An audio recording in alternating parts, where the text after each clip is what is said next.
अस्सलाम वालेकुम, मैं हूं शाहजेब खानजादा। साबिक वजीर आजम इमरान खान पर कातिलाना हमले को 4 दिन हो चुके हैं। इस अफसोसनाक वाक़े में एक शहरी जाबाहक और कई अफराद जख्मी हुए, लेकिन इतने बड़े वाक़े की FIR आज अब से कुछ देर पहले दर्ज हुई है, और वो भी सुप्रीम कोर्ट के सख्त हुक्म के बाद दर्ज हुई है। पंजाब में यह वाक़या हुआ और वहाँ तहरीक इंसाफी की हुकूमत है, फिर भी 4 दिन तक FIR दर्ज नहीं की जा सकती।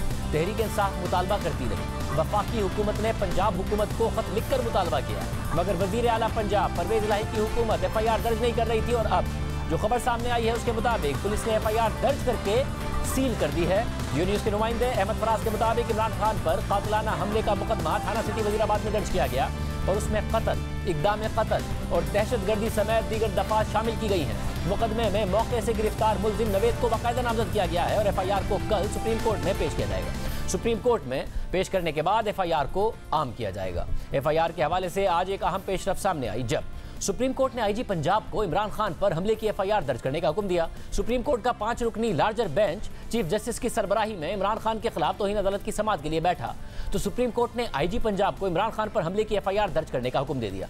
चीफ जस्टिस उमर बंदियाल ने तौहीन अदालत के मुकदमे में इमरान खान के वकील सलमान अकरम राजा से मुकालमा करते हुए रिमार्क्स दिए कि जुमेरात को बहुत अफसोसनाक वाकया पेश आया, क्या वाकये का मुकदमा दर्ज हो चुका है। सलमान अकरम राजा ने जवाब दिया कि FIR के इंदराज से मुतालिक ज्यादा नहीं जानता। FIR दर्ज कराने की कोशिश की गई थी, शायद अब तक दर्ज नहीं हुई। चीफ जस्टिस ने रिमार्क्स दिए कि FIR ना होने का मतलब है कि अब तक पुलिस की तहकीकात ही शुरू नहीं हुई। पुलिस ने तहकीकात नहीं की तो मुमकिन है कि जाए वक़ुआ से शवाहिद मिटा दिए गए हों। इस तरह केस के सबूत मुतनाज़े और बाद में अदालत में नाकाबिल कबूल हो जाएंगे। चीफ जस्टिस ने सवाल किया कि अदालत में पंजाब पुलिस की जानिब से कौन आया है, तो उस पर IG पंजाब फैसल शाहकार अदालत में पेश हो गए।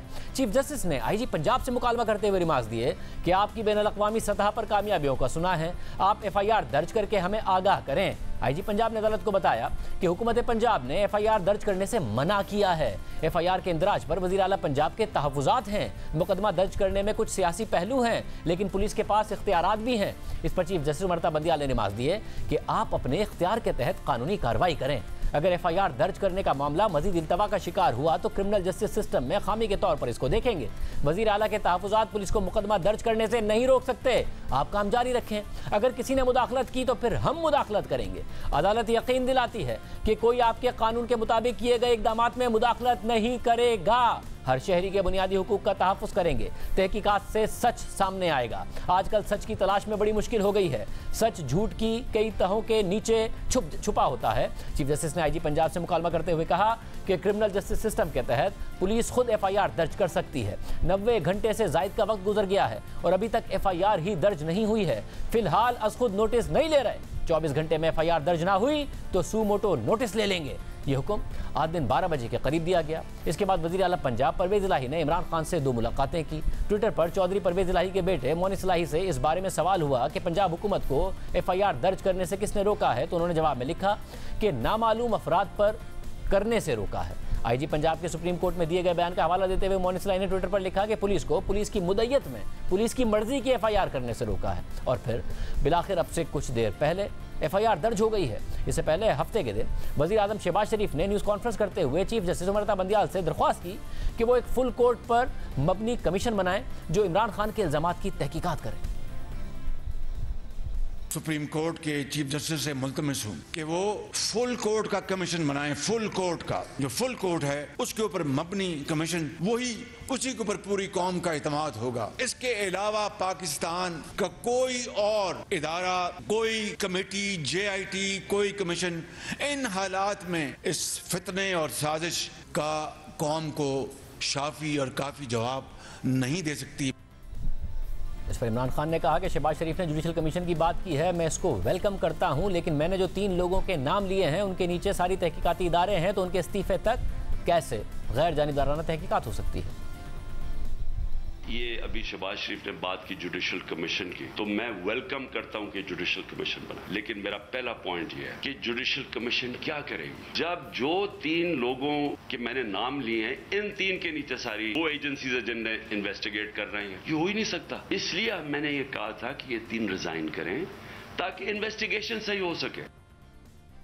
इस सारी सियासी गहमा गहमी के दौरान तहरीक इंसाफ का लॉन्ग मार्च फिलहाल रुका हुआ है और इस हवाले से भी तहरीक इंसाफ की क़यादत के आज मुतज़ाद बयानात सामने आते रहे। पहले कल खुद इमरान खान ने ऐलान किया था कि लॉन्ग मार्च कल यानी मंगल को वजीराबाद में उसी जगह से शुरू होगा जहां फायरिंग हुई थी, लेकिन फिर आज फवाद चौधरी ने ट्विटर पर बताया कि लॉन्ग मार्च मंगल से नहीं बुध से शुरू होगा और फिर शाह महमूद कुरैशी ने आज बताया कि लॉन्ग मार्च बुध से नहीं जुमेरात से शुरू होगा।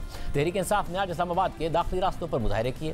फैज़ाबाद और मरी रोड को दोनों अतराफ के ट्रैफिक के लिए बंद कर दिया, जिसकी वजह से ट्रैफिक जैम हो गया और शहरियों को सख्त मुश्किलात का सामना करना पड़ा। तहरीक इंसाफ के रहनुमा सदुमन ने ट्वीट किया कि इंशाअल्लाह जुमेरात को वजीराबाद में शाह महमूद कुरैशी और दूसरे साथियों के हमरा लॉन्ग मार्च के दोबारा सफर के आगाज में शिरकत करूंगा और उसके बाद GT रोड पर लॉन्ग मार्च शाह साहब लीड करेंगे और मैं फैसलाबाद डिवीजन से मार्च लीड करूंगा। खैबर पख्तूनख्वा से भी 3 अतराफ से मार्च होगा।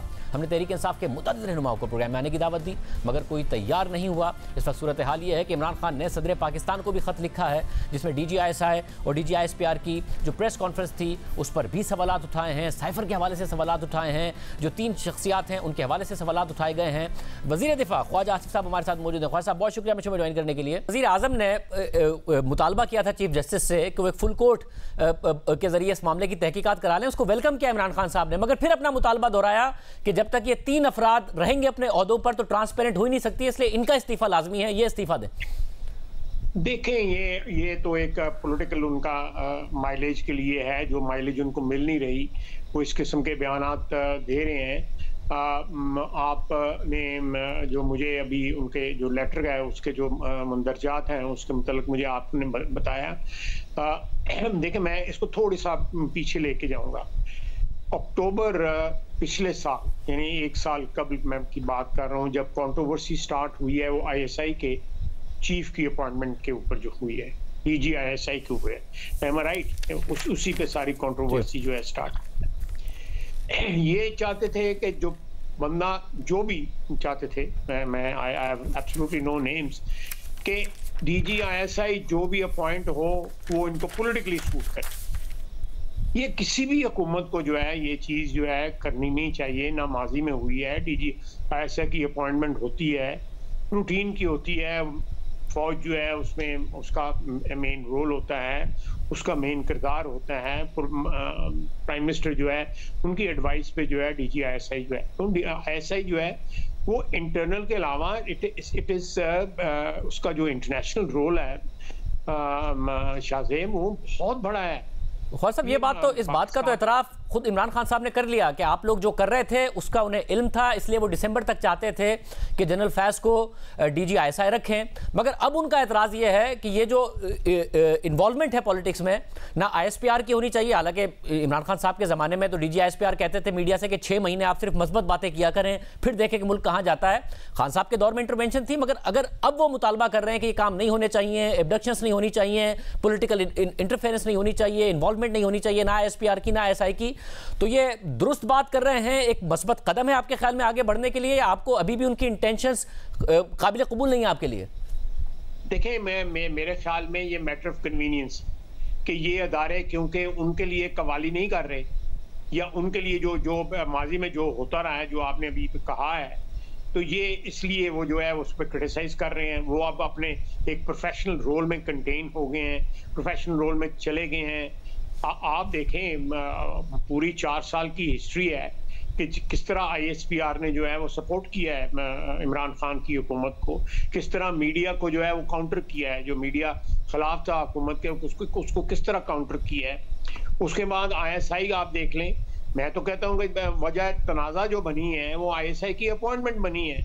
उसके बाद जो है चीज़ें जो हैं वो बिगड़ती गई, इमरान खान साहब के इंटरेस्ट के खिलाफ जाती रहीं और न्यूट्रल हो गए, जो है हमारी अफवाज जो है वो न्यूट्रल हो गई, उस सियासत से जो है किनारा कशी का उन्होंने ऐलान कर दिया, उसके ऊपर भी जो इन्होंने जो है एतराज़ किया। तो ये जो खत लिखा है, ये जो प्रेसिडेंट साहब का, ये अलवी साहब में और इमरान खान में लव लेटर का जो एक्सचेंज है, otherwise it has no meaning, it has no meaning, क्योंकि उनका अपना किरदार जो है माजी में वो एग्जैक्टली इस खत के ऑपोजिट रहा हुआ है। वो आज भी चाहते हैं कि वही किरदार जो है अदारे करें, वही ISPR करे, वही ISI की करे जो पिछले 4-5 साल में किरदार वो इनके लिए अदा करते रहे। तो अगर आज मैं समझता हूँ कि we should take comfort in this. हमें कॉन्फिडेंस होना चाहिए, हमें इसको जो है इसकी तारीफ करनी चाहिए कि ये अदारे जो है 75 साल में पहली दफा पब्लिकली कह रहे हैं कि हमारा सियासत के साथ कोई ताल्लुक नहीं है और हमारा कोई सियासी रोल नहीं है, हम आइन और कानून की पाबंदी करेंगे। तो इसको अप्रिशिएट करना चाहिए सारे सियासतदानों को समेत जो है इमरान खान के अप्रिशिएट करना चाहिए, बजाय इसको फिर वही सिचुएशन जो है उसको जो है ड्रामा। ख्वाजा साहब, इस सब में एक ISPR ने भी का जो प्रेस रिलीज आया था 4 नवंबर को, उसमें उन्होंने हुकूमत से कहा कि कानूनी चाराजोई होनी चाहिए, जिस किस्म के इल्जामात लगाए गए हैं गवर्नमेंट को इन्वेस्टिगेट करना चाहिए। गवर्नमेंट से दरख्वास्त की है कि इस सारे मामले को और लीगल एक्शन करे। क्या हुकूमत लीगल एक्शन करेगी? बिल्कुल लीगल एक्शन करेगी। आप इन अदारों को जो है अपनी विम्स का शिकार नहीं बना सकते, या अपने मफादात का जो सियासी मफादात हैं इमरान खान के, जो एक नैरो उनके मफादात हैं, उनकी जो पेनल्टी है अगर वो नहीं पूरे हो रहे तो वो ये अदारे जो है पेनल्टी नहीं अदा करेंगे, उसकी कीमत वो नहीं अदा करेंगे। We'll take care of it, इंशाल्लाह ताला we'll take care of it. और हमें हमारा बनता है, हमारा फर्ज बनता है कि we must take care of it कि एक शख्स जो है इक़्तिदार छिन जाने के बाद जो है उसका ज़हनी तवाज़ुन इस किस्म का हो गया है कि हर शख्स को गाली देता है। तो ख्वाजा साहब, इस सब में ज़ाहिर है अपने वोटर सपोर्टर को अपील कर रहे हैं इन सारी बातों से, और अब उन्होंने कह दिया जुमेरात से फिर ये मार्च शुरू होगा और वो ऑनलाइन खिताब करेंगे, और उसके बाद फाइनली जो पिंडी में जब पहुंचेगा मामला तो वो खुद भी मौजूद होंगे। अब खैबर पख्तूनख्वा से भी काफिले निकलेंगे, GT रोड से भी काफिले निकलेंगे, इसके अलावा दूसरे शहरों से भी निकलेंगे, और जब तक मुमकिना तौर पर इस्लामाबाद के दाखिली रास्ते बंद होंगे तो वफाकी हुकूमत तो महसूर होगी। ये आप फंक्शन करेंगे कैसे इस सारे के सारे मामले में? और ये तकरीबन उसी वक्त पहुंच रहे होंगे 19-20 तारीख को, जब आर्मी चीफ की शायद तैनाती का अमल आप लोग शुरू कर रहे होंगे। आप देखें कि वजीराबाद पहुंचने तक जो है कितने लोग थे इनके साथ, कितने लोगों ने जो है इनका साथ दिया है, और ये तो इन्होंने शुक्र अदा किया हुआ कि ये हादसा हो गया है और हमें ये कॉल ऑफ करना पड़ा है, और हमारा जो एक्सपोजर होना था आगे गुजरात में, उसके बाद खारियां में, लाला मूसा में, और आगे जाके एक्सपोज हो जाना था इन्होंने।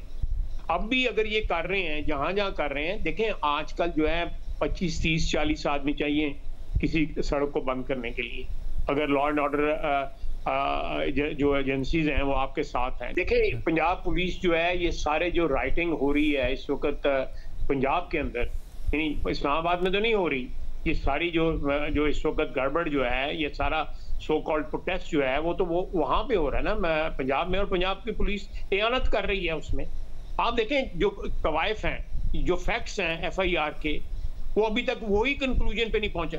आपने बताया कि वहां पे जो क्राइम सीन जो है उसको सील किया गया, वहां पे इन्होंने कोई मेडिकल जो है वो करवाया, अपना जो मुलायजा कराते हैं, ये जो मुआयना करवाते हैं, वो जो इमीडिएटली होता है वो कहीं पे कराया गया जो है, ये फौरी तौर पे जो है वहां पे एक लाश भी छोड़ा है, 4-5 जख्मी भी जो है वहां पे छोड़ा है, और 3 घंटे के फासले के ऊपर अपने अस्पताल में आके अपने अस्पताल में जो मर्जी मैनिपुलेट कर लें। मैंने जो आपको बात कही है कि ये मुलायजा वहां पे होना चाहिए था, क्राइम सीन पे होना चाहिए था, वहां पे 3, 4, 5 जख्मी लोग और एक लाश छोड़ के वहां पे चलाएं। ये बंदा कितना कैलेस है, कितनी संगली है, तो वो बंदा जो है उसके बच्चा जो है साथ बैठा हुआ है उसकी लाश के, और कोई पूछने वाला नहीं है। जितने भी लोग शहीद हुए हैं इसके अंदर जो है, या हादसे हुए हैं जो इस लॉन्ग मार्च में 6 दिन के अंदर, वो सारे के सारे कंटेनर की वजह से हुए हैं। कोई कंटेनर से गिर पड़ा है, कोई कंटेनर के नीचे आ गया है, कोई चढ़ते हुए गिर पड़ा है। तो ये the man has no heartless आदमी है ये। मगर खान साहब, ज़ाहिर एक बतौर लीडर जब वो खुद भी जख्मी हुए हैं तो उन्हें तो वहाँ से निकलना ही चाहिए था, या फिर वहाँ पर रुकना चाहिए था? उनको इलाज ही की ज़रूरत थी, उन्हें इसी तरीके से लेके जाना चाहिए था इलाज के लिए, बजाय इसके कि वो वहाँ पर रुकते, और खुदा न खास्ता कोई जब एक हमला होता है तो ये भी डर रहता है कि कोई दूसरा हमला ना हो जाए। नहीं, मैं आपकी बात से बिल्कुल इत्तेफाक करता हूँ, मैं इस आपकी बात को कॉन्ट्रडिक्ट नहीं कर रहा, लेकिन जो है जो एक बेसिक रिक्वायरमेंट है FIR की, कानूनी कार्रवाई की, वो भी इन्होंने पूरी नहीं की। क्यों नहीं की इन्होंने पूरी? जो है वहां पे मुलायजा ही करा लेते, एक बड़ा इब्तदाई सी चीज होती है, 10 नहीं 15 मिनट लग जाते वहां पे अगर क्राइम सीन सील कर दिया जाता, वहां पे जो है लोग जो है police, Punjab police take over कर लेती, जो करना चाहिए था उनको, वो किसी ने नहीं किया। आप बताएं कि ये सारी सियासत हो रही है हर चीज के ऊपर। तो ख्वाजा साहब इस सब में जो आप कह रहे हैं कि इनको क्राउड कम था, ज़ाहिर जिस दिन हमला हुआ उस दिन क्राउड कम नजर आ रहा था, उसके बाद जो प्रोटेस्ट हुए उसमें भी क्राउड कम नजर आया है, ये जो सड़क बंद हो रही है, मगर खान साहब ने जो इतलात आई हैं अपनी लीडरशिप जो है पार्टी की, उससे नाराजगी का इजहार किया है और भरपूर मोबिलाइजेशन का कहा है। तो जो खान साहब का अपीयरेंस होगा पिंडी में, उसमें आपको नहीं लगता कि एक बहुत बड़ा क्राउड होगा और वो हुकूमत के लिए खतरा बन सकता है? देखिए, पिछली दफा खान साहब ने जो किया था वो जो है उसमें शाहजेगर आपने यहाँ पे जो हमला उन्होंने किया था, कहा था कि मैं 10 लाख आदमी लेके आ रहा हूँ, 12-13 हज़ार लोग थे और सुबह 6 बजे के करीब जो है वो सेंटोरस के पास जो है वहां से चले गए थे। ये तो ब्लू एरिया भी नहीं एंटर हुए थे, चे जाए के आप ये कहेंगे जी मैं डी चौक में पहुंच गया था।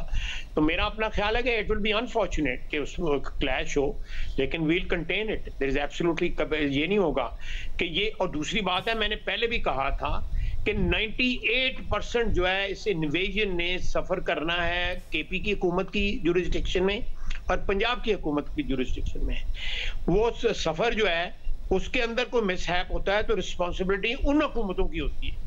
अगर ये यहाँ पे असला ला के, जिस तरह इनके जो हवारी हैं उनकी ऑडियो भी लीक हुई हैं, वो असला ला के यहाँ पे आर्म्ड इन्वेजन करना चाहते हैं, तो डेफिनेटली आर्म्ड इन्वेजन को फिर आर्म तरीके से डिफेंड किया जाएगा ना। इस तरह तो नहीं होगा कि ये असले लाएं और डंडे लाएं और चीजें लेके आएं और वफाकी हुकूमत जो है वो कॉम्प्रोमाइज हो जाए। It will not happen like that इंशाल्लाह। बहुत शुक्रिया ख्वाजा साहब की गुफ्तगू आपने सुनी। इमरान खान ने सदर मुमलिकत डॉक्टर आरिफ अलवी को खत लिखकर DGISI और DGISPR की न्यूज़ कॉन्फ्रेंस पर तनकीद की है। आज इमरान खान सदर से मुतालबा भी कर रहे हैं कि ISPR का जो पैरामीटर है उसे वाज़ेह किया जाना चाहिए और उसे दिफा और फौजी मामलात तक महदूद होना चाहिए। इस मुतालबे में कोई हर्ज नहीं है और फौज के गैर सियासी किरदार के लिए ज़रूरी है कि उसका पब्लिक रिलेशन से मुतालिक झेली इदारा भी अपनी डोमेन तक ही महदूद हो। मगर इमरान खान का ये मुतालबा उनके माजी करीब के कंडक्ट से बिल्कुल बरक्स है, क्योंकि उनकी हुकूमत में मीडिया को भी फौज के इदारों के जरिए मैनेज किया गया और इत्तेहादियों को भी। जब इमरान खान की हुकूमत में मीडिया ने मुसलसल सवालात उठाना शुरू किए और तनकीद शुरू की, तो खुद उस वक्त के DGISPR ने प्रेस कॉन्फ्रेंस के दौरान मीडिया से मुतालिक बयान दिया कि मीडिया को चाहिए कि वो मस्बत रिपोर्टिंग करे। सिर्फ 6 माह पाकिस्तान का मस्बत चेहरा दिखाने से पाकिस्तान कहाँ से कहाँ पहुँच जाएगा, ये कोई सोच भी नहीं सकता। ये DGISPR ने कहा। ये बयान ना ही दिफा से मुतालिक था और ना ही फौजी मामला से मुतालिक था, मगर इसके बावजूद इमरान खान को इस बयान पर कोई एतराज़ नहीं था। इमरान खान की हुकूमत में मीडिया चैनल्स बंद हुए, सहाफ़ियों को ऑफ एयर कराया गया और ये सब कुछ इसलिए हुआ कि वो हुकूमत की कारकर्दगी पर तनकीद कर रहे थे। मगर ये किसने किया और किसके कहने पर किया, ये सब जानते हैं। मगर आज इमरान खान की राय बदल गई। इसके अलावा 2017 में जब नून लीग की हुकूमत थी, तो अक्टूबर 2017 में उस वक्त के DGISPR ने मईशत से मुतालिक तबसरा करते हुए कहा था कि पाकिस्तान की मईशत अगर बुरी नहीं है तो अच्छी भी नहीं है। मगर इमरान खान मुतमईन रहे, तहरीक इंसाफ को बयान अच्छा लगा। लेकिन आज इमरान खान सदर से मुतालबा कर रहे हैं कि ISPR का किरदार सिर्फ दिफा की हद तक महदूद होना चाहिए। 2019 में तहरीक इंसाफ की हुकूमत ने नेशनल डेवलपमेंट काउंसिल कायम की, जिसका काम अहम और तवील मुद्दती तरक्याती मनसूबों की मंजूरी देना था। इस काउंसिल के सरबराह खुद इमरान खान थे, मगर army chief general Qamar Javed Bajwa को भी इसका रुकन बनाया गया और ये फैसला खुद इमरान खान ने किया। और आज इमरान खान फौज के सियासी किरदार से मुतालिक नाला नजर आते हैं, मगर साथ ही फौज से न्यूट्रल ना रहने और सियासत में मुदाखलत करके इलेक्शन कराने का मुतालबा भी कर रहे हैं। सिर्फ यही नहीं, फैटफ के मामला देखने के लिए GHQ में बाकायदा एक सेल बनाया गया। अहम फैसले DGMO के जरिए होते रहे। इसके अलावा तहरीक इंसाफ की हुकूमत में जब बिजली पैदा करने वाली कंपनियों के साथ मुआहदे हुए तो वो DGISI के जरिए हुए, मगर इमरान खान मुतमईन नजर आए। सिर्फ यही नहीं, मईशत की बेहतरी से मुतालिक जब आर्मी चीफ बाकायदा खुद ताजिरों से मुलाकातें करते रहे, तो इमरान खान ने कभी ये नहीं कहा कि आर्मी चीफ को ऐसा नहीं करना चाहिए, बल्कि इमरान खान सहाफ़ियों के सवाल उठाने पर खुद बताते थे कि इसमें कोई बुरी बात नहीं है कि मुल्क की तरक्की में फ़ौज किरदार अदा कर रही है। इमरान खान जब हुकूमत में थे तो ना सिर्फ ISPR सियासी और गैर सियासी बयानात जारी करता था, बल्कि इमरान खान मुल्क के अहम सिक्योरिटी इदारों को अपने सियासी मकासद के लिए इस्तेमाल करते थे। वो खुद एतराफ़ कर चुके हैं कि पार्लियामेंट में बजट इजलास में इत्तेहादियों को बुलाने के लिए उन्हें एजेंसी से कहना पड़ता था। इमरान खान ने यह भी एतराफ़ किया कि वो DGISI को सर्दियों तक अपने ओहदे पर इसलिए बरकरार रखना चाहते थे क्योंकि उन्हें अपोजिशन की तहरीक अदम एतमाद का पता चल गया था। हम एक ब्रेक शामिल करते हैं। जिस अगर मगर की सूरत हाल के साथ पाकिस्तान T20 वर्ल्ड कप के सेमीफाइनल में पहुंचा है, इसकी दुआ तो सब कर रहे थे, मगर उम्मीद बहुत कम थी। पाकिस्तान सेमीफाइनल में पहुंच गया है। सिडनी में न्यूजीलैंड से पाकिस्तान ने सेमीफाइनल खेलना है। दुआएं की जा रही थी कि कहीं साउथ अफ्रीका के मैच में बारिश हो जाए, मगर साउथ अफ्रीका नीदरलैंड से हार गया। पाकिस्तान शुरू के 2 मैचेस बिल्कुल आखिरी ओवर में जाकर हारा। लास्ट बॉल तक मुकाबला हुआ और उसके बाद उम्मीद नहीं थी कि इंडिया और जिम्बाब्वे से हारने के बाद कोई पाकिस्तान का चांस है, मगर चांस बन गया और पाकिस्तान सेमीफाइनल में पहुंच गया है। और जाहिर है बार बार मवाजना किया जाता है 92 से कि 92 में भी यही हुआ था, इस तरीके की सूरत हाल थी। सेमीफाइनल भी न्यूजीलैंड से हुआ था और पाकिस्तान इस दफ़ा भी जीत सकता है।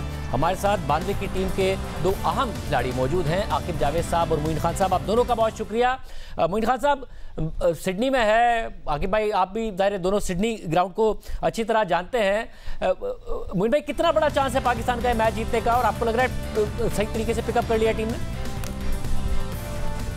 आई थिंक पिकअप तो मैं नहीं कहूँगा कि बहुत अच्छे तरीके से किया, बट हाँ पाकिस्तान जिस तरीके से इस टूर्नामेंट में खेला है, वो जो पाकिस्तान का लेवल है, जो स्किल लेवल है, उस पर 100% नहीं खेला शायद, बट फॉर्चुनेटली जिस तरह के सर्कमस्टांसेस थे, पाकिस्तान गॉड फॉरबिड मेरा ख्याल है कि पहुंचा है यहाँ पे। इस अपॉर्चुनिटी को अब नहीं छोड़ना चाहिए पाकिस्तान को, बिकॉज अब पाकिस्तान के लिए बड़ी अच्छी कंडीशंस में ये सेमीफाइनल इनको मिला है। आइडियल कंडीशंस होंगी सिडनी की पिच के ऊपर, हमारे फास्ट बॉलर को भी सूट करती है, स्पिनर को भी सूट करती है, और हमारी जो बैटिंग अभी तक इस टूर्नामेंट में स्ट्रगल करती हुई नजर आई है उसको भी सूट करती है। पिछला मैच भी हमने साउथ अफ्रीका से इसी ग्राउंड के ऊपर जीता है। तो जो चीज़ें बन रही हैं इन्वायरमेंट में, सर्कमस्टांसेस, उस पर हर चीज़ फेवरेबल ऐसी नज़र आ रही है जो पाकिस्तान के लिए जा रही है। आकिब भाई आपको भी ये फील आ रही है कि चीज़ें पाकिस्तान के फेवर में जा रही हैं, और ग्राउंड को देखते हुए, इस पिच को देखते हुए आपकी क्या राय है? डेफिनेटली क्योंकि देखिए ऑस्ट्रेलिया में हम सोचते हैं कि जी वहाँ पे बहुत बाउंस होता है, पिचेस तेज होती हैं, तो देखिए कैसी आपकी लक है कि आपको सेमीफाइनल वहाँ मिला है। 2 ही ऑस्ट्रेलिया में ऐसी ग्राउंड्स हैं जहाँ पे चाहे वो इंडिया हो चाहे वो पाकिस्तान हो, जितनी भी एशियन टीमें कंफर्टेबल होती हैं, एक एडलेड है और एक सिडनी।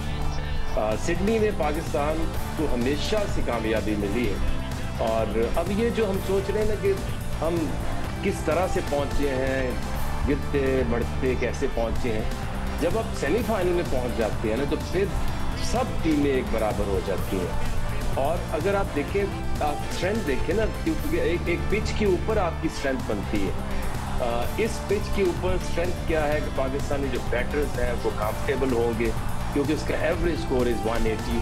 इट मीन्स कि वहाँ पे आसान है बैटिंग करना, लो बाउंस है, इतना वो हाई बाउंस नहीं, पिच इतनी तेज़ नहीं होती। और दूसरी चीज़ कि जो बॉलर्स के लिए, पाकिस्तानी बॉलर्स के लिए इस पिच के अंदर बहुत कुछ है। यहाँ पे रिवर्स बॉल भी हो जाता है, आपके स्पिनर्स भी जो है इफेक्टिव हो जाते हैं, और पाकिस्तान हमेशा वहाँ अच्छी परफॉर्मेंस देगा जहाँ बैटिंग पाकिस्तान अच्छी कर सके। तो इस सारे में मोइन भाई एक जो मसला है, जब वर्ल्ड कप में जा रहे थे तो उस वक्त तज्जिए ये होते थे कि पाकिस्तान का टॉप ऑर्डर तो बड़ा अच्छा परफॉर्म करता है, दोनों ओपनर, एक तो मिडिल ऑर्डर को ज़्यादा मौका भी नहीं मिल रहा है, और मिडिल ऑर्डर वैसे भी परफॉर्म नहीं कर रहा है और बहुत कमज़ोर है। मगर हमने देखा जो मैचेस जीते हैं वो मिडिल ऑर्डर की वजह से जीते हैं। इफ्तिखार ने भी परफॉर्म किया, टॉप ऑर्डर पर सवाल होना शुरू हो गए हैं। कुछ तब्दीली हो या ऐसे ही रहे जो जिस तरीके से मामला जा रहे हैं? हारिस अच्छा परफॉर्म कर रहा है। देखिए, अब मेरा ख्याल है कि इस वक्त एक चेंज जो मुझे नज़र आती है बैटिंग ऑर्डर के अंदर, वो अभी भी मैं कहूँगा हो सकती है, but again it's a discretion of captain कि वो अपने आप को थोड़ा सा डिमोट करके बैटिंग ऑर्डर में lower down the order number 4 पे लेके आते हैं कि नहीं आते।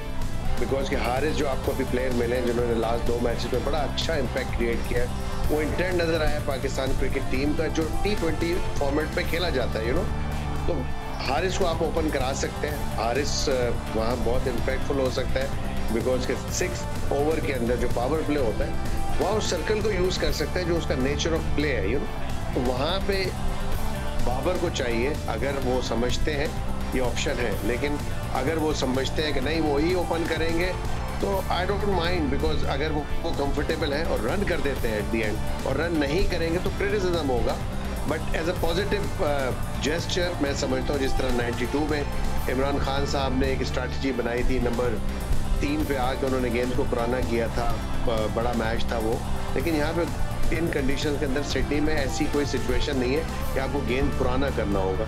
तो मेरा ख्याल है दोनों ऑप्शन है, जिसमें ज़्यादा कंफर्टेबल हो बाबर को चाहिए वही करे, चाहे वो अपना नंबर 4 पे ले जाए या वो हारिस को ओपन करा ले या हारिस को ही वो नंबर 3। बट यहाँ पे थोड़ा सा फर्म डिसीजन लेने पड़ेंगे जो अभी तक वो नहीं हुआ। स्टेबली टीम नजर आई है, टीम के अंदर जिस रन किए उसको उस नंबर पे दोबारा खिलाया नहीं गया। देखिए थोड़ा सा फुकदान नजर आया यहाँ पे कंसिस्टेंसी ऑफ अप्रोच में। ठीक है आकिब भाई, आप क्या कहिएगा? आप क्योंकि ज़ाहिर है हमने देखा है कि टीम में जो ओपनर्स हैं उन पर क्रिटिसिज्म हो रहा है, बाबर आजम पर भी हो रहा है। जो सूरत हाल वर्ल्ड कप से पहले थी बिल्कुल उलट हो गई है कि टॉप ऑर्डर नहीं परफॉर्म कर रहा है। क्या होना चाहिए? क्या कोई हिकमत-ए-अमली बदलनी चाहिए या ऐसे ही जिस तरह चल रहा है उसको कंटिन्यू किया जाए? देखिए, हम शुरू में क्रिटिसिज्म हुआ कि आपका मिडिल ऑर्डर कुछ नहीं कर रहा, तो आपने उस मिडिल ऑर्डर को चेंज किया। शान मसूद ने आके आपके मिडिल ऑर्डर में थोड़ी सी स्टेबिलिटी लाया है और लेटली मोहम्मद हारिस ने आके आपको एक पॉजिटिव बैटिंग करके दी है। अगर आप लास्ट दोनों मैच आप जो जीते हो तो हारिस के मोमेंटम से जीते हो। इसकी मिसाल आपके ले लो कि फैसले लेने चाहिए या नहीं लेने चाहिए। अब न्यूजीलैंड टीम जिससे आपका मैच है, Martin Guptill the most experience batsman, वो बाहर बेंच पे बैठा हुआ है। खेल कौन रहा है? एलन फिन, जो मोहम्मद हारिस की तरह जो 6 ओवर्स का दायरा है उसमें आपको ज़्यादा से ज़्यादा रन देता है, ताकि ये जो मैच है इस ग्राउंड के ऊपर 140 वाला नहीं होना, ये 170-80 प्लस का मैच है। तो इसलिए बाबर को 1 डाउन तो लाजमी आना चाहिए, क्योंकि मोहम्मद हारिस को मौका दे, वो जिस तरह से खेलता है, जो उसकी नेचर है। 2 फील्डर बाहर होते हैं, ऐसा बैट्समैन फर्स्ट 6 ओवर्स में आपको 60-70 रन करके दे सकता है। क्योंकि आपने अगर पहले बैटिंग करनी है, टॉस जीतो, पहले बैटिंग करो सिडनी में, और 180 रन आपके दिमाग में होने चाहिए। और 180 इजीली तब बनेंगे जब मोहम्मद हारिस ओपन पे जाएगा। बहुत शुक्रिया। प्रोग्राम में ब्रेक शामिल करते हैं, फिर बात होगी कि तहरीक इंसाफ ने अपनी ही लगाई गई एक और शख्सियत के इस्तीफे का मुतालबा कर दिया है। बात करेंगे ब्रेक के बाद।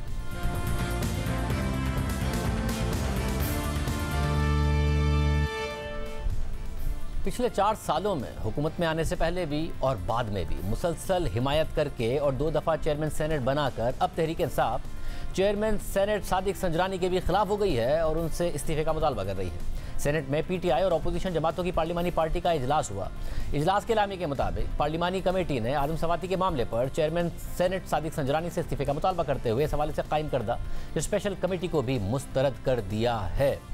यानी एक ऐसे चेयरमैन सेनेट जो बगैर किसी पार्टी से मुंसलिक हुए एक आज़ाद उम्मीदवार के तौर पर मुंतखब हो गए। पीटीआई ने ना सिर्फ हुकूमत में आने से पहले पीपल्स पार्टी के साथ मिलकर उनको सेनेट का चेयरमैन बनाने में उनकी हिमायत की, बल्कि हुकूमत में आने के बाद भी पहले वोट ऑफ नो कॉन्फिडेंस में उनका साथ दिया, उनकी हिमायत की, बल्कि बाद में नए सेनेट चेयरमैन की वोटिंग के दौरान भी उन्हीं को अपने उम्मीदवार के तौर पर दोबारा नामजद भी किया और मजीद 3 सालों के लिए चेयरमैन सेनेट बनवा दिया। और जब 2019 में अपोजिशन तहरीक इंसाफ की हुकूमत पर प्रेशर बढ़ाने के लिए चेयरमैन सेनेट सादिक संजरानी के खिलाफ तहरीक अदम-ए-एतमाद लेकर आई, तो उस वक्त सेनेट में पीटीआई की हुकूमत और इसकी इत्तेहादी जमातें अकलियत जबकि अपोजिशन जमातें अक्सरियत में थी। लेकिन यहाँ भी अपोजिशन को बड़ी नाकामी का सामना करना पड़ा जब वोटिंग वाले दिन सेनेट में अपोजिशन लीडर राजा जफरुल हक ने तहरीक अदम-ए-एतमाद की करारदाद पेश करने के लिए इजाज़त ली, तो अपोजिशन के 64 अरकान ने करारदाद की हिमायत की और नजर आ रहा था कि सादिक संजरानी चेयरमैन सेनेट के ओहदे से फारिग हो जाएंगे। मगर जब इस पर खुफिया रायशुमारी हुई तो अपोजिशन की करारदाद को सिर्फ 50 वोट मिले, जबकि मंजूर होने के लिए कम से कम 53 वोट दरकार थे। उस वक्त सादिक संजरानी के हक में 45 अरकान सेनेट ने वोट दिया। हालांकि उस वक्त हुकूमती अरकान की तादाद सिर्फ 36 थी। जब वोटिंग में इतने बड़े फ़र्क के हवाले से पीटीआई से सवाल किया गया तो उन्होंने हॉर्स ट्रेडिंग और बिकने के तमाम इल्ज़ाम को मुस्तरद करते हुए इसे उन अरकान की ज़मीर की आवाज़ करार दी थी। PMLN के लोग, मैं यकीन के साथ कह सकता हूँ कि वोट हमारे बढ़ेंगे, काम अगर इसका होंगे मतलब तो आपने PMLN के बंदे तोड़ लिए? नहीं, हमने नहीं तोड़े, लोगों का ज़मीर जागना शुरू हो गया। आज पीपल्स पार्टी में है, PMLN में है, बाकी पार्टीज में है, उन्होंने अपने ज़मीर के मुताबिक फैसला किया है। उनका ज़मीर जो है वो ये देखिए उसकी आवाज़ सुनते हुए पाकिस्तान के साथ खड़े होते हैं। हॉर्स ट्रेडिंग नहीं होगी, वो कुछ और होता है। अगर हॉर्स ज़मीर के मुताबिक फैसला करेंगे, क्योंकि नाइंसाफ़ी अल्लाह को नापसंद है। सिर्फ यही नहीं, इसके बाद गुज़िश्ता साल चेयरमैन सेनेट के इलेक्शन के लिए पीटीआई ने बाकायदा तौर पर सादिक संजरानी को अपने उम्मीदवार के तौर पर नामजद किया, जहां सादिक संजरानी को 48 वोट मिले और यूसुफ रज़ा गिलानी के हक में 49 वोट आए, लेकिन 7 वोट मुस्तरद कर दिए गए, जिसकी वजह से यूसुफ रज़ा गिलानी चेयरमैन सेनेट का इलेक्शन हार गए। और यूँ एक बार फिर सादिक संजरानी मजीद 3 सालों के लिए चेयरमैन सेनेट बन गए और तहरीक इंसाफ बहुत खुश हुई। और आज इसी तहरीक इंसाफ ने इन्हीं सादिक संजरानी से इस्तीफे का मुतालबा कर दिया है। दूसरी तरफ तोशाखाना स्कैंडल इमरान खान का पीछा नहीं छोड़ रहा है। इमरान खान को पहले ही तोशाखाना रेफरेंस में अपनी निशिस्त से नाअहली का सामना है। उन्हें इलेक्शन कमीशन ने करप्ट प्रैक्टिसेस का मुर्तकिब करार दिया है और सेशन कोर्ट में केस चलाने का फैसला किया है। और अगर सेशन कोर्ट से इमरान खान को सज़ा होती है तो उन्हें तवील नाअहली और सज़ा का सामना हो सकता है, अगर उन्हें हाई कोर्ट से इस हवाले से रिलीफ नहीं मिलता। मगर अब इस मामले से हटकर तोशाखाना स्कैंडल से मुतालिक मजीद हक़ाइक़ सामने आ रहे हैं। पहले तो इमरान खान पर यह इल्ज़ाम था कि उन्होंने खुद को मिलने वाले तहाइफ इलेक्शन कमीशन से छुपाए हैं, मगर अब ये इंकिशाफ हुआ है कि इमरान खान ने अरब ममालिक के अपने 10 आखिरी दौरों में खुद को मिलने वाले कीमती तहाइफ मुबैना तौर पर तोशाखाना में जाहिर ना करके कौमी ख़जाने को नुकसान पहुँचाया है। यानी इमरान खान ने अपने पहले दौरे में तो ये दिखाया कि उन्हें 10 करोड़ रुपए से ज़ायद मालियत के 4 कीमती तोहफे मिले और उन्होंने 20% अदायगी के पुराने कानून के तहत 2 करोड़ से ज़ायद रकम अदा करके ये तहाइफ अपने पास रख लिए और फिर बेच दिए और उसके बाद कानून बदल दिया और 50% अदायगी का नया कानून बना दिया। मगर फिर इमरान खान ने अरब ममालिक के अपने अगले तमाम दौरों से कोई भी कीमती तोहफा ज़ाहिर ही नहीं किया। यानी कीमती तहाइफ अपने पास रखने के लिए ज़्यादा कीमत अदा करने का कानून तो बना लिया, मगर उसके बाद कोई भी कीमती तोहफा ज़ाहिर नहीं किया गया और सिर्फ कुछ सस्ती अशिया ही तोशाखाना के रिकॉर्ड में जमा कराई। इस हवाले से द न्यूज़ अखबार में सहाफ़ी कासिम अब्बासी की तहकीकाती रिपोर्ट के मुताबिक अगर सरकारी रिकॉर्ड को देखा जाए तो साबिक वज़ीर आज़म इमरान खान को 2019 से 2021 तक 3 दोस्त अरब ममालिक के आखिरी 10 सरकारी दौरों में कोई कीमती तोहफा ही नहीं मिला। हालांकि 2018 में इमरान खान ने इनमें से सिर्फ एक मुल्क के अपने पहले दौरे में करोड़ों रुपए के तहाइफ हासिल किए थे, मगर बाद में इमरान खान ने 3 अरब ममालिक के 10 मरतबा दौरे किए मगर कोई भी कीमती तोहफा जाहिर नहीं किया। अहम बात यह है कि उन 10 में से 5 दौरों में इमरान खान ने इतनी कम मालियत के तहाइफ जाहिर किए जो उनके वफ्त में शामिल दीगर अफराद को मिलने वाले तहाइफ से भी सस्ते थे, जबकि बाकी 5 दौरों में ना तो इमरान खान ने कोई तोहफा जाहिर किया और ना ही उनके वफ्त में शामिल किसी फर्द ने कुछ जाहिर किया। रिपोर्ट के मुताबिक द न्यूज़ को तोशाखाना से मिलने वाले सरकारी तफसीलात से 3 बड़े सवाल उठते हैं। क्या इमरान खान को इन दौरों में कोई कीमती तोहफा मिला ही नहीं था, या फिर क्या ये मुमकिन है कि इमरान खान को तोहफे तो मिले हों मगर उन्होंने तोशाखाना में जाहिर ना किए हों? क्या ऐसा हो सकता है कि वफ्त में शामिल दूसरे अराकीन को वज़ीर आज़म से ज़्यादा कीमती तोहफे मिले हों? कासिम अब्बासी की रिपोर्ट में मज़ीद लिखा है कि इन 10 दौरों में से 4 दौरों में साबिक खातून अव्वल बुशरा बीबी भी इमरान खान के हमरा थी, मगर उन्होंने 4 में से सिर्फ एक दौरे में खुद को मिलने वाले तहाइफ जाहिर किए। साबिक खातून अव्वल को मिलने वाले तहाइफ से मुतालिक मजीद कोई मालूमात दस्तियाब ही नहीं है। तोशाखाना के सरकारी रिकॉर्ड से इंकिशाफ भी हुआ है कि इन दौरों में इमरान खान के वफ्त में शामिल फवाद चौधरी, शेख रशीद, फैसल जावेद, इमरान इस्माइल, शहजाद अकबर, शौकत तरीन, हमाद अजहर, मलिक अमीन असलम और मौलाना ताहिर अशरफी ने तोशाखाना में कोई भी तोहफा जाहिर नहीं किया, जबकि असद उमर अरब ममालिक के 5 दौरों में इमरान खान के हमरा थे और उन्होंने एक घड़ी जाहिर की जो उन्हें इन्हीं में से एक मुल्क ने तोहफे में दी थी। साबिक वफाकी वजीर रज़ाक दाऊद भी 5 दौरों में इमरान खान के हमरा थे और उन्होंने 5 में से 2 सरकारी दौरों से खुद को मिलने वाले 2 तहाइफ जाहिर किए, जबकि जुल्फी बुखारी 10 में से 4 दौरों में इमरान खान के वफ्त में शामिल थे और उन्होंने भी 2 दौरों के तहाइफ जाहिर किए। तोशाखाना के रिकॉर्ड से यह भी जाहिर होता है कि उन दौरों में इमरान खान के वफ्त के अराकीन को मिलने वाले तहाइफ उन तहाइफ से बहुत ज़्यादा कीमती थे जो खुद वज़ीर आज़म इमरान खान ने तोशाखाना में जाहिर किए थे। मिसाल के तौर पर फरवरी 2020 में एक दोस्त मुल्क के दौरे के बाद इमरान खान ने 3,25,000 मालियत की एक टेबल क्लॉक बतौर तोहफा जाहिर की, मगर इमरान खान के प्रिंसिपल स्टाफ ऑफिसर और मिलिट्री सेक्रेटरी ने इसी दौरे से एक घड़ी जाहिर की जिसकी मालियत इमरान खान को मिलने वाले तोहफे से 2 गुना ज़्यादा यानी 6,25,000 रुपये थी, जबकि शाह महमूद कुरैशी, जुल्फी बुखारी और नदीम बाबर ने जो घड़ियाँ जाहिर की वो इमरान खान को मिलने वाले तोहफे से 2 गुना से भी ज़्यादा कीमती थी। शाह महमूद कुरैशी को इस दौरे में 7.5 लाख रुपए की घड़ी बतौर तोहफा मिली थी, जबकि नदीम बाबर और जुल्फी बुखारी को मिलने वाली घड़ियों की कीमत 8,30,000 रुपए थी। खबर में मजीद लिखा है कि ज़राए का दावा है कि ऐसा कभी नहीं हुआ कि वज़ीर आज़म पर मुश्तमिल किसी भी पाकिस्तानी वफ्द ने किसी दोस्त अरब मुल्क का दौरा किया हो और मेज़बान मुल्क ने कीमती तहाइफ ना दिए हों।